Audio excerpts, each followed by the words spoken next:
Morning, আমি Ishani and welcome back to my channel. সকাল হয়ে গেছে, আবার সেই অফিস, আবার সেই এক রুটিন। ঘুমটা যেন একটুও হয় না, ঘড়িটা যেন বলে ওঠে 7টা বেজে গেছে, এবার ওঠ। আর আমার যেন মনে হয় এই মাত্র যেন চোখ বন্ধ করেছি। মাকে টাটা বলে বেরিয়ে পড়লাম।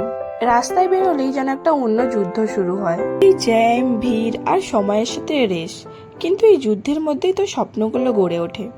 অফিসে এসেই মুখে প্রচন্ড ব্যথা শুরু হলো, তাই কাছেরই একটা মেডিসিন শপ থেকে ওষুধ কিনে খেতে হলো। আজ একটু আগেই বের হলাম, শরীর বলছে আর না, এবার বাড়ি ফিরে বিশ্রাম নেওয়া দরকার। ট্রেনে বসে এখন মনে হচ্ছে জীবনটা এমনই, কখনো শরীর ভালো থাকে না, তাও আমরা চলতেই থাকি, কারণ থেমে গেলে তো হারিয়ে যাব। আজকের দিনটা কঠিন ছিল, তবে এটাও এক অভিজ্ঞতা। নিজের যত্ন নিতে শিখতে হবে, কারণ শরীরটাই তো শেষ পর্যন্ত আমাদের